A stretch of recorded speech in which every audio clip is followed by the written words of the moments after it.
Hello' friends, আজি আমি discuss কৰিম চিফ মিনিষ্টাৰ জীৱন প্ৰেৰণা আঁচনিৰ বিষয়ে।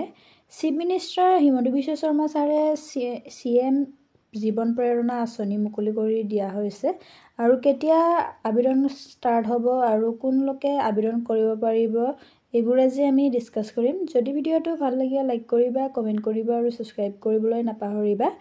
ইয়াতে চাব পাৰা লঞ্চ অফ চিফ মিনিষ্টাৰ জীৱন প্ৰেৰণা স্কিম বুলি কোৱা হৈছে। ইয়াতে কোনে কোনে আবেদন কৰিবলৈ পাৰিব আমি যদি চাওঁ, ইয়াতে চাব পাৰা hand holding fresh graduates of Assam, যোনে ফ্ৰেছ গ্ৰেজুৱেট কৰিছে তেখেতসকলে পাব। কিমানকৈ পাব? 2500কৈ পাব বুলি কোৱা হৈছে। 1 ইয়াৰৰ কাৰণে 2500 টকাকৈ পাব আৰু ইয়াৰে আৰম্ভ হ'ব 3 নৱেম্বৰৰ পৰা আৰম্ভ হ'ব বুলি কোৱা হৈছে। তাৰপিছত ইয়াতে কোনে আবেদন কৰিব পাৰিব? এলিজিবিলিটি ক'বলৈ গ'লে ফ্ৰেছ গ্ৰেজুৱেট 2025 পাছ আউটছ অনলি, যোনে 2025 চনত গ্ৰেজুৱেট কমপ্লিট কৰিছে তেখেতসকলে লাভ কৰিবলৈ পাৰিব।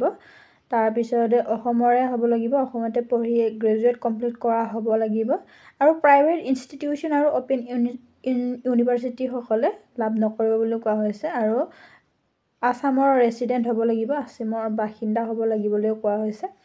অবজেক্টিভ হৈছে কিয় কাৰণে দিয়া হ'ব এই পইচাখিনি?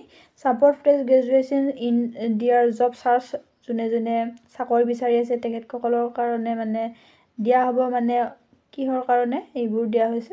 Encourage fresh graduates to prepare for competitive exams, empower fresh graduate to pursue self employment, এইবোৰৰ কাৰণে 2500 টকাটো 1 বছৰৰ কাৰণে দিয়া হ'ব বুলি কোৱা হৈছে। ইয়াতে সকলোৱে প্ৰশ্ন কৰি আছিলে যে 2026 বৰ্ষৰ ষ্টুডেণ্টে এপ্লাই কৰিবলৈ পাৰিবনে নোৱাৰে। ইয়াতে লিখাই হৈছে যে এলিজিবিলিটি কৈছে যে 2025 চনৰ ছাত্ৰ ছাত্ৰীসকলেহে লাভ কৰিব পাৰিব 2500 টকা, 2500 টকাটো লাভ কৰিবলৈ পাৰিব।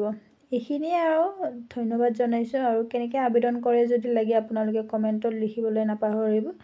আজিলৈ আহিছোঁ, ধন্যবাদ।